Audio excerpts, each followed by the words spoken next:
I was raised in Kibera. It was my home for 16 years. And growing up in Kibera, life is harsh, it is sometimes unforgiving, and sometimes it's fatal. Carjackings, armed robberies, home invasions, street fights, and even the occasional assassination all happen with predictable frequency. Violence has very nearly ended my life. It has also, on several occasions, saved it. I have practiced and studied violence pretty much my whole life. First is as an amateur fighter, where I competed on a national and international stage. And second, which is now as a private security contractor, where I have the privilege of working with some of the world's leading instructors, combat effective special operation teams, and leading my own teams out on mission in the field. But tonight is not about me. Tonight is about you. Tonight is about mothers and daughters, sisters, aunties, and nieces, women. My name is Trevor Mimano, and I'm here tonight to teach you how not to die. I am indebted to the women in my life. First, to my mother, who raised me as a single parent, and despite all the evidence to the contrary, never gave up faith or her sanity. Second, to my beautiful wife, who's somewhere in the crowd tonight, whose light continues to save me from darkness.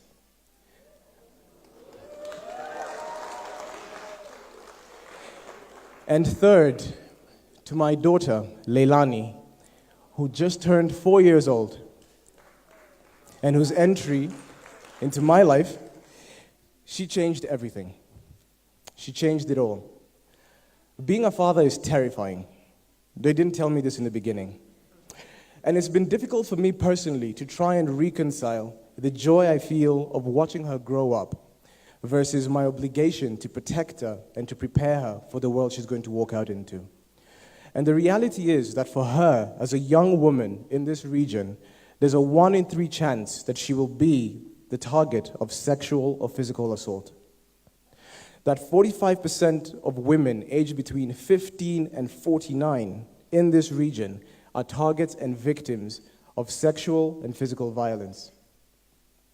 She's going to go out into a world where a husband can, in full view of his community and neighbors, beat his pregnant wife to the point of unconsciousness, putting her in the hospital, and having, as a result of that beating, she miscarries her child. She's going to walk out into a world where, in this capital city, women have been stripped naked in broad daylight by gangs of immature hooligans under the guise of some sort of moral authority. She's going to walk out into a world where a husband can take a machete and cut off his wife's hands, mutilate her because she did not bear him children. Or where a 16-year-old young woman walking home from her grandmother's funeral can be set upon, gang raped, have her back broken, and thrown into a sewage pit to die. Tonight is about lessons, hard lessons, lessons that have been paid for in pain, in tears, and in blood. These are the lessons that I consider my obligation to teach Leilani. Lessons I hope she will never need, but lessons she can bet her life on. So the ABCs are the framework that I use to teach my 4-year-old little girl how to survive. And I'd like to share them with you tonight. The good news is, everyone in this room is already spectacularly equipped for survival. Allow me to demonstrate. I can't see your hands, but I'll ask anyway. By a show of hands, is there a woman in here who has had a distinct uneasy feeling about a situation or an individual? You couldn't put your finger on it, you couldn't articulate it, but you felt it in your bones, right? And you knew that if you ignored that feeling, you would regret that decision, right? Congratulations. I'd like to introduce you to your biggest survival ally, your instincts. Trust your instincts. You see, human beings are incredibly adept at survival. In fact, we're hardwired for it. Everyone in this room comes from thousands of generations of human animals that were strong enough, tough enough, smart enough to survive long enough to procreate. Violence is as deeply biologically rooted in our DNA as our need for sex and food. Your instincts are a gift. But for most of us, when our instincts try to warn us, when they try to tell us there's a threat present, danger is close, most of us disregard our instincts. We rationalize, we ignore them. Or to use a Kenyanism, we say things like, it's never that serious. Until it is that serious. The key to surviving and avoiding violence is A, awareness. And this can simply be defined as paying attention. Know what's going on around you. Now, this is a skill that can be developed. It can be taught. But the truth is, for most of us in this room, you just need to remember and make the choice to be present. To use your senses as you navigate through your environment. You need to remember to look, to listen, and to feel your way through life. Pay attention. So A, trust your instincts, pay attention. B is for boundaries. I have no intention of raising a polite, well-mannered, demure little girl. None. The default setting I want my daughter to have when she's challenged is to push back. I want her to be defiant. As such, I'm raising her how to hold her head up high, how to maintain eye contact. I'm teaching her how to move, and yes, I am teaching her how to fight. But beyond that, I'm also teaching her how to express herself loudly if she needs to. Right? My daughter is clear that she alone is responsible for her physical well-being. She alone has sole agency. And therefore, I never ask my daughter to say hello to strangers or to hug relatives at family gatherings. Right? Not even me, as her father, will impose my physical will on her. So no forced hugs or forced kisses. I ask permission. I ask her, can I give you hugs? Can I give you kisses? And she's learned that if she says yes, she gets smothered in hugs and kisses. But if she says no, she knows that I will respect that choice. So I'm raising my daughter to be strong. I want her to be strong. I want her to be tough. I want her to be fierce. Because being strong is the only way I know to help her avoid the pitfalls of ignorance, to pretend to know things she doesn't know, or worse, to ignore her instincts when reality is upon her. So B is boundaries. Be confident, be strong, and own your space.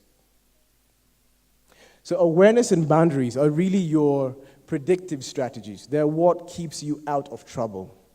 But when they fail, we move to the next element of our framework, which is C, conflict. When presented with physical violence, there is no room for delusion. Fighting is an empirical skill set. It cannot be faked any more than I can fake playing the violin or performing neurosurgery. It can't. You either have it, you've learned it, or you haven't. When confronted with violence, I'd like you to remember three things, the 3 Ds as we call them. And the first of these Ds is deterrence. Weakness is provocative. Women who are aware of what's happening around them, who are strong, mentally and physically, who are assertive, have a very distinct carriage about them. It's unmistakable. These are the women predators leave alone. They search for easier prey.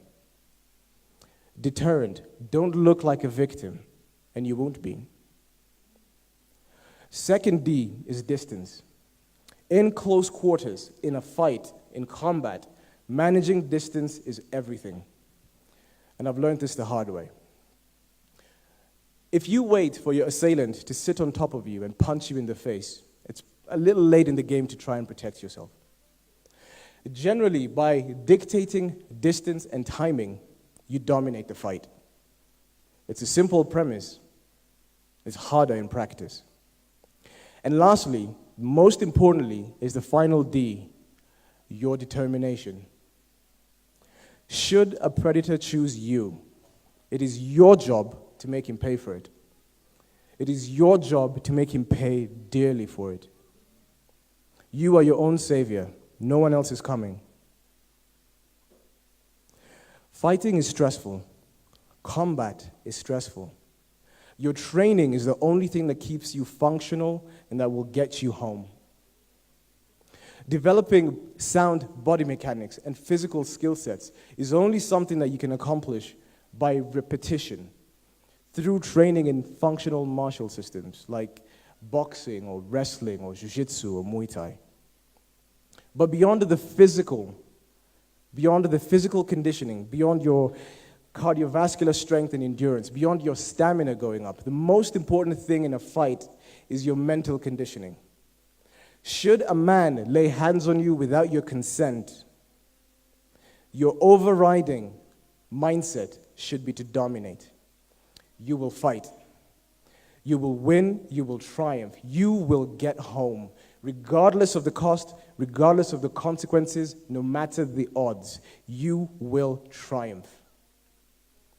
When faced with violence, remember the deterrence, distance, and your determination. I'd like to add one final component to this, a D, and that's doubt. Doubt is the one thing that might get in your way when you need to execute, when your life is on the line. And look, I empathize. Fighting is scary. And some of the information I might have told you already might be very different from what other people have told you your whole life. It is scary. But the reality is, for most women in this room, in life, the biggest threat for violence is not the criminal who'll stick a gun in your face. The biggest threat for violence exists far closer to home, behind closed doors, away from prying eyes, in private. 75% of women who are raped each year are raped by someone they know. Over 80% of women who are murdered each year die at the hands of their boyfriends, their husbands, and their lovers. To be clear, the first time a woman is subjected to domestic abuse, she's a victim.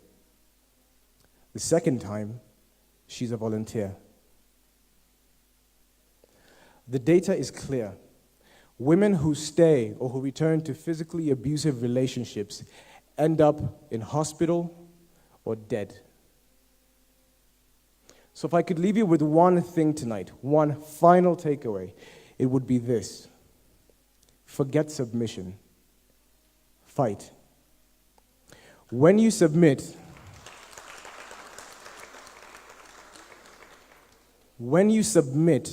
you forfeit your right to life and wholeness. You give it all away. Fight. Fight for yourself. Fight for your life. Fight for the people you want to see again. Fight to get home or fight to get free. When your moment of truth comes, don't be a victim. Don't be a volunteer. Be ready. Thank you.